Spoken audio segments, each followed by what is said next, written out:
Je m'appelle Patricia Méran-Sorel et je suis présidente de l'association Petit Ange et cofondatrice du collectif Ensemble contre les méningites.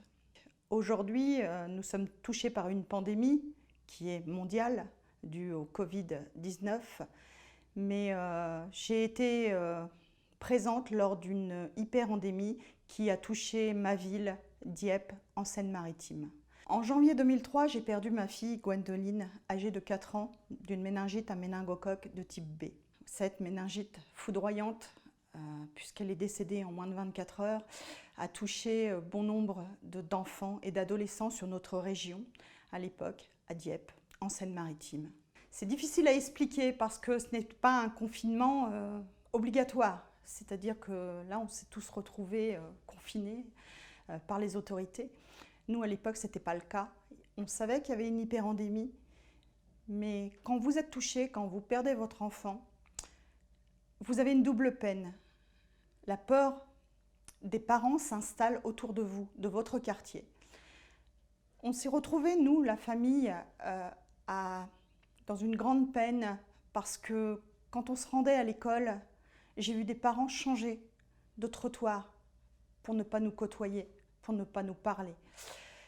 J'ai vu mon fils de 8 ans dans la cour de l'école mis en quarantaine par les autres petits camarades qui ne savaient pas parce que papa ou maman avait dit « tu sais, c'est une maladie tueuse, il faut mieux que tu évites de jouer avec ce petit garçon ». Cette épreuve difficile m'a appris une chose, c'est que les méningites bactériennes sont des maladies foudroyantes, dangereuses. Elles peuvent toucher n'importe quel enfant, n'importe où. À la différence de l'épidémie du Covid-19, cette situation est évitable. Aujourd'hui, nous avons les moyens, grâce à certains vaccins, de contrer ces méningites tueuses, les méningites bactériennes, les méningites à méningocoque. J'aimerais rappeler que les méningites à méningocoque ne tuent pas seulement. Ils peuvent, dans à peu près 20% des cas, laisser de très fortes, de très lourdes séquelles. On parle là de surdité, de problèmes visuels, on parle d'épilepsie, mais on parle aussi de l'amputation. L'amputation des membres supérieurs et inférieurs pour les enfants. C'est intolérable. Les méningites à méningocoque de type B sont les plus fréquentes en France. Pourtant, il existe un vaccin. Ce vaccin n'est pas remboursé pour la population générale et n'est pas recommandé. Cette situation crée une inégalité à travers la France, à travers les familles.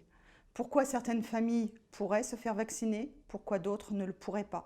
Pourquoi peut-on sauver ses enfants ou on ne sauve pas ses enfants? C'est pas pensable pour un parent de laisser mourir un enfant alors que le vaccin existe. La méningite à méningocoque est en effet peu fréquente, mais elle est très dangereuse. Quand elle touche, c'est la mort, c'est les séquelles. En fait, mon exemple, celui de ma fille, c'est moins de 24 heures pour réagir. C'est pour cette raison que nous soutenons aujourd'hui les professionnels de santé qui se mobilisent pour protéger nos enfants et éviter qu'un parent puisse dire « si j'avais su ».